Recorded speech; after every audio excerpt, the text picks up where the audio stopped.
Senator McCain's son has served in Iraq. As we move to national security, you just said goodbye to your son, who is off. He's going to serve in Iraq. But first, on the personal side, what did you say to him as he was leaving for Iraq, and what did he say to you? Well, as a mom, you know, he's heading to Iraq, taking a fifth of my heart with him, you know, and I'm just so extremely proud of him. He's independent and he's strong and he's serving for the right reasons. I'm just as proud of every man and woman in uniform serving our country and trying to usher in democratic values to the rest of the world, even, but protecting our freedoms. I'm very, very proud of these guys and these gals. They are America's finest, and I think that, you know, the Army is lucky to have my son.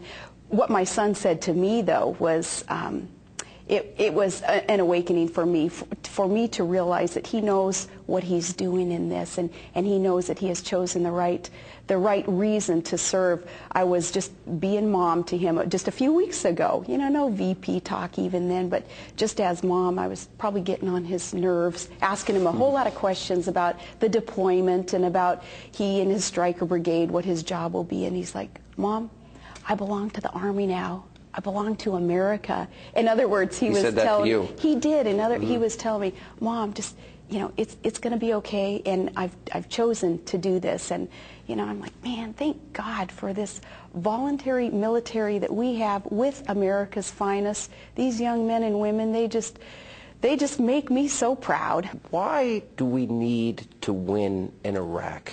To just get right to the bottom line, why is losing not an option? Losing is not a... Retreat is not an option. Retreat is defeat in Iraq. Al-Qaeda, they're acknowledging even, along with General Petraeus, that Iraq is the central front on the war on terror. And the violent Islamic extremists who hate America would love that stronghold to be built in Iraq. If we were to lose there, we're not going to be any better off when we fight in Afghanistan either, nor the other areas where terrorist cells are growing across our world. What countries today pose the most danger, in your view, to America? Well, any country that's going to house the violent Islamic terrorists. We have to keep our eye, of course, on Iran. We have got to keep our eye on some of the ongoing activities in Russia, also North Korea, under the leadership of Kim Jong-il. Certainly there's a lot of concern there. What we have got to commit to also, especially when we talk about Russia, no Cold War. We have got to know that our mindset needs to be opportunity for pressure and diplomacy and sanctions if need be, as we keep our eye on a country like Russia. You don't want to start a war with Russia, we do not want to start a war with Russia. No Cold War. That's got to be off the table.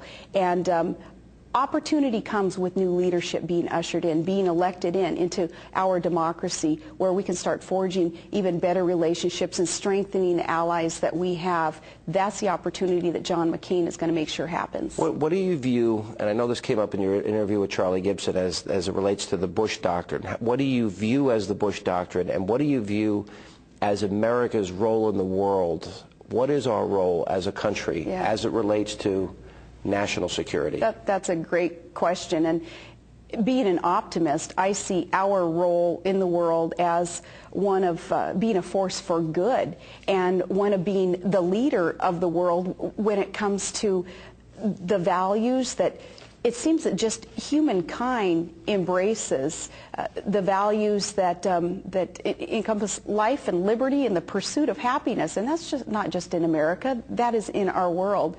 And America is in a position, because we care for so many people, to be able to lead and to be able to have a strong diplomacy and a strong military also at the same time, to defend not only our freedoms, but to help these rising, smaller democratic countries that are just, you know, they're putting themselves on the map right now, and they're going to be looking to America as that leader. We being used as a force for good is how I see our country. When you were first announced as Senator McCain's running mate, the Obama campaign put out a statement, and here's what it was. It said, "Today, Senator McCain put the former mayor of a town of 9,000 with zero foreign policy experience a heartbeat away from the presidency."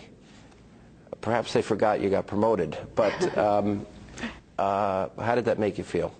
You know, it's motivating to me, Sean, because it's, okay, not only personally will I have opportunity to prove what the capabilities are here, but I so respected John McCain, his maverick streak in him there, really being made manifest in choosing someone who has a track record of that commitment to reform, of being able to share the examples of the reform, the practices that have been implemented and have been good for the people whom I have been serving. I've been working for the people of Wasilla and Alaska, and in my job also in overseeing such a healthy portion of the U.S. domestic production of oil.